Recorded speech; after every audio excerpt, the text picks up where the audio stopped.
ওম গণেশায় নমঃ। নমস্কাৰ প্ৰিয় শ্ৰোতা দৰ্শক সকলোৰে প্ৰত্যেকটো দিন শুভ হওক, মংগলময় হওক, প্ৰত্যেকটো ক্ষণ প্ৰাপ্তিৰ ক্ষণ হওক।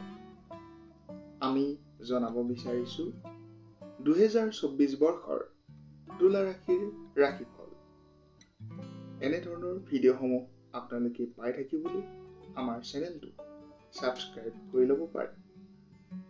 হিন্দু সনাতন ধৰ্মৰ ওপৰত আধাৰিত, জ্যোতিষশাস্ত্ৰৰ ওপৰত আধাৰিত বিভিন্ন ধৰণৰ ৰাশিফল, বিভিন্ন ধৰণৰ ৰীতি নীতিৰ কথা, বাস্তুশাস্ত্ৰৰ ওপৰত আধাৰিত বাস্তুশাস্ত্ৰৰ নিয়ম আদিৰ বিষয়ে আমি ভিডিঅ' প্ৰস্তুত কৰি থাকোঁ।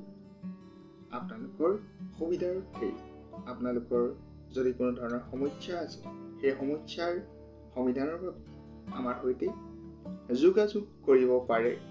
ডেছক্ৰিপশ্যনত যোগাযোগৰ সবিশেষ দিয়া আছে, নিশ্চয়কৈ এবাৰ চাই ল'ব। 2024 বৰ্ষ তুলা ৰাশিৰ জাতক জাতিকাসকলৰ বাবে কি ধৰণে ফলিত হ'ব তাৰ বিষয়ে জনাব বিচাৰিছোঁ। তুলা ৰাশি হৈছে ৰাশি চক্ৰৰ সপ্তমটো ৰাশি। চিত্ৰা নক্ষত্ৰৰ দুটাকৈ পাত আৰু ষষ্ঠী নক্ষত্ৰৰ দুটা পাত, চাৰিটা পাত, বিশাখা নক্ষত্ৰৰ তিনিটা পাত লৈ তুলা ৰাশি গঠিত হৈছে। তুলা ৰাশিৰ নামৰ আদি আখৰ হৈছে ৰ, ৰি, ৰু, ৰে, ৰো, টি, ট, টু। বিশেষভাৱে তুলা ৰাশিৰ যদি আমি কথা ক'ব বিচাৰো, এই ৰাশিৰ অধিপতি গ্ৰহ হৈছে শুক্ৰ। শুক্ৰ গ্ৰহ অধিপতি গ্ৰহ, বুধ গ্ৰহ অধিপতি গ্ৰহ আৰু শনি হৈছে মিত্ৰ গ্ৰহ।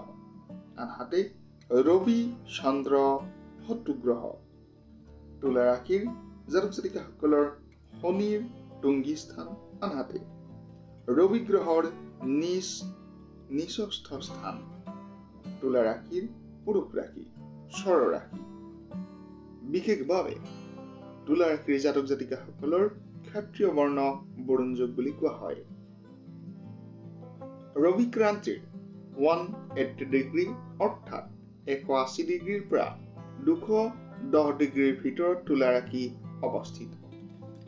তুলা ৰাশিৰ জাতক জাতিকাসকল সাধাৰণতে মানৱতাবাদী, সংস্কৃতি অনুৰাগী আৰু সৰল মনোভাৱৰ হয়, সহজ ব্যক্তিত্বৰ হয়।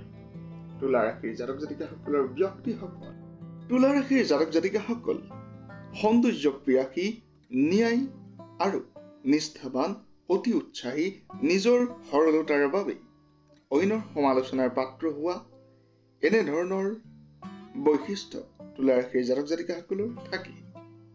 বিশেষভাৱে তুলা ৰাশিৰ জাতক জাতিকাসকল সংগীত, নৃত্যকলা, অভিনয়, বিভিন্ন প্ৰকাৰৰ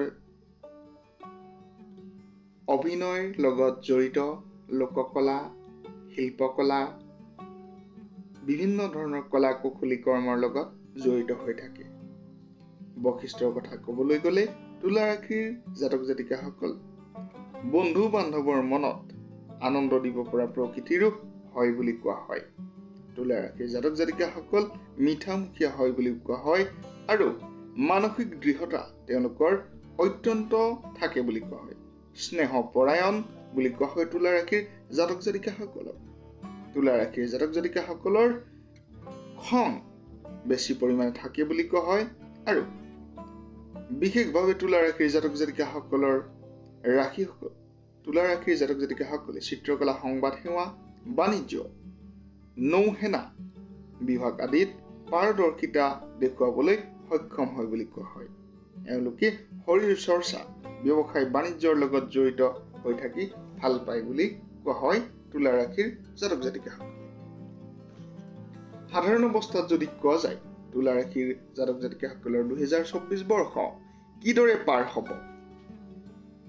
বৰ্ষটোৰ আৰম্ভণি কালত তুলা ৰাশিৰ জাতক জাতিকাসকল ব্যক্তিৰ জন্ম ৰাশিত কেতু, চতুৰ্থত চন্দ্ৰ, পঞ্চম স্থানত শনি, ষষ্ঠত বৃহস্পতি, সপ্তমত ৰবি, বুধ, ৰাহু, অষ্টমত শুক্ৰ, দশম স্থানত মংগল, লৈ বছৰটোৰ আৰম্ভণি কৰিছে। তুলা ৰাশিৰ জন্মজাতক কেতু অৱস্থান কৰাৰ বাবেই দেহৰ বিভিন্ন ধৰণৰ পীড়া ৰোগ ভয়ৰ সম্ভাৱনা দেখা গৈছে এই বৰ্ষটো। তুলা ৰাশিৰ জাতক জাতিকাসকল বিশেষভাৱে এই বৰ্ষটোত চতুৰ্থ স্থানত চন্দ্ৰৰ অৱস্থান কৰাৰ বাবেই তুলা ৰাশিৰ জাতক জাতিকাসকলৰ শুভদায়ক হ'ব বুলি কোৱা হৈছে। এই বৰ্ষটোত আপোনালোকৰ বিশেষভাৱে চতুৰ্থ শ্ৰেণীৰ কৰ্মচাৰীসকল, বিভিন্ন ধৰণৰ কুটিৰ শিল্পৰ লগত জড়িত ব্যক্তিসকল লাভৱান হ'ব বুলি কোৱা হৈছে। অবিবাহিতসকলৰ বাবে শুভ খবৰ অহাৰ সম্ভাৱনা বৃদ্ধি পাইছে বুলি কোৱা হৈছে। কাপোৰৰ ব্যৱসায়, ফুলৰ ব্যৱসায়, ৰঙৰ ব্যৱসায়, কিতাপ আদিৰ ব্যৱসায়ত তেওঁলোকে যথেষ্ট লাভৱান হ'ব বুলি কোৱা হৈছে। অষ্টমত শুক্ৰ থকাৰ বাবে ব্যক্তিসকলৰ তুলা ৰাশিৰ জাতক জাতিকাসকলৰ বিশেষভাৱে উত্তম স্ত্ৰী লাভ, উত্তম মনোবাঞ্ছিত বৰ লাভ, বিভিন্ন ধৰণৰ কৰ্মৰ লগত যান বাহন কৰাৰ লগতে স্থায়ী সম্পদ লাভৰ যোগ দেখা গৈছে।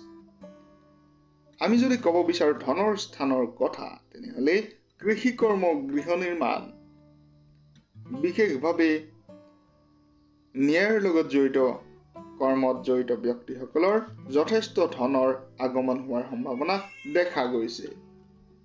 যিসকলে নতুন গৃহৰ আৰম্ভণি কৰিব বিচাৰিছে, দেৱগৃহৰ আৰম্ভণি কৰিব বিচাৰিছে, তেওঁলোকৰ বাবেও অতি শুভ বুলি কোৱা হৈছে। স্থায়ী সম্পদ আপোনালোকৰ আহিব বুলি কোৱা হৈছে এই বৰ্ষটো। ব্যৱসায় বাণিজ্যৰ কথা ক'বলৈ গ'লে ব্যৱসায়ৰ কাৰক গ্ৰহ তুলা ৰাশিৰ হৈছে মংগল। এই ব্যৱসায় ক্ষেত্ৰত ৰবি, বুধ, ৰাহু থকাৰ অৱস্থাত শুভ প্ৰভাৱত গেলামাল দোকান, লোহাৰ ব্যৱসায়, কাঠৰ ব্যৱসায়, ঠিকাদাৰী ব্যৱসায়, সোণ-ৰূপৰ ব্যৱসায়, ন্যায়ৰ লগত জড়িত বিভিন্ন ব্যৱসায়, কম্পিউটাৰৰ লগত জড়িত বিভিন্ন ব্যৱসায়ৰ লগত আপোনালোকৰ শুভ ফল আহিব বুলি কোৱা হৈছে। আনফালে আমি যদি ক'ব বিচাৰো ৰেচম বিভাগ, বস্ত্ৰৰ ব্যৱসায়, ফুলৰ ব্যৱসায়, মাংসৰ ব্যৱসায়, মনোহাৰী দ্ৰব্য, এনেধৰণৰ ব্যৱসায়ৰ লগত জড়িত ব্যক্তিসকল প্ৰচুৰ পৰিমাণে লাভান্বিত হ'ব। বিদ্যাৰ স্থানৰ কথা ক'বলৈ গ'লে বিদ্যাৰ অধিপতি শনি। এনে ক্ষেত্ৰত তুলা ৰাশিৰ জাতক জাতিকাসকলৰ বিদ্যাৰ স্থানৰ অধিপতি শনি হোৱাৰ লগে লগে বছৰ জুৰি তুলা ৰাশিৰ পঞ্চম স্থানত অৱস্থান কৰাৰ বাবেই বিদ্যাৰ্থীৰ অতিকে শুভ ফল বা শুভ হিচাপে প্ৰমাণিত হৈছে। উচ্চ শিক্ষা লাভৰ যোগ দেখা গৈছে বিদ্যাৰ্থীসকলৰ বাবে। আৰু যুৱক যুৱতীসকল যিসকলে পঢ়া শুনাৰ লগত জড়িত হৈ আছে, বিভিন্ন ধৰণৰ বিদ্যা আহৰণৰ লগত জড়িত হৈ আছে, তেওঁলোকৰ বাবে অংক শাস্ত্ৰ, বুৰঞ্জী, ইঞ্জিনিয়াৰিং, চিকিৎসা, চিত্ৰকলা, উদ্ভিদ বিজ্ঞান, পৰিসংখ্যা বিজ্ঞান, আইন এনেধৰণৰ পঢ়া শুনাৰ লগত যদি আপোনালোকে জড়িত হৈ আছে, সুখ্যাতি অৰ্জন কৰিব পাৰিব। ভূতত্ত্ব বিভাগ, ৰাজনীতি বিভাগ এনে ক্ষেত্ৰত আপোনালোকে শুভ ফল অৰ্জন কৰিব পাৰিব। চাকৰিৰ ক্ষেত্ৰৰ কথা যদি আমি ক'ব বিচাৰো, কৰ্মস্থান চাকৰিত আপোনালোকৰ চিকিৎসা, আৰক্ষী, শিক্ষা বিভাগ, প্ৰতিৰক্ষা বিভাগ, কৃষি, আইন, আদালত, সচিবালয়, সমাজ কল্যাণ, জনসংযোগ আদিত কৰ্ম লাভৰ যোগ দেখা গৈছে। প্ৰেম প্ৰণয় বিবাহৰ ক্ষেত্ৰত আমি যদি ক'ব বিচাৰো, বিবাহৰ উত্তম বা উপযুক্ত বয়স হোৱা ব্যক্তিসকলৰ বিবাহৰ যোগ প্ৰস্তুত হৈছে। গতিকে বিবাহৰ কথা বাৰ্তা আৰম্ভণি কৰিব পাৰে। পাৰিবাৰিক ক্ষেত্ৰত শুভ ফল আছে, স্বাস্থ্যৰ ক্ষেত্ৰত মধ্যমীয়া ফলাফল। আৰু প্ৰতিকাৰৰ কথা ক'বলৈ গ'লে এই বৰ্ষত আপোনালোকৰ বিশেষভাৱে অশুভ গ্ৰহ ৰাহু, কেতু, শনি, মংগল বুলি কোৱা হৈছে। এইকেইটা গ্ৰহৰ আপোনালোকে প্ৰতিকাৰ কৰি ল'ব পাৰে। কোন গ্ৰহ শুভ অশুভ আপোনাৰ জন্মকুণ্ডলীত জানিবৰ বাবে আমাৰ সৈতে যোগাযোগ কৰিব পাৰে। ধন্যবাদ। প্ৰত্যেকগৰাকী শ্ৰোতা দৰ্শক সকলোৰে প্ৰত্যেকটো দিন শুভ হওক, মংগলময় হওক তাৰ কামনাৰে সামৰিছো বিশেষ ৰাশিফল। ধন্যবাদ।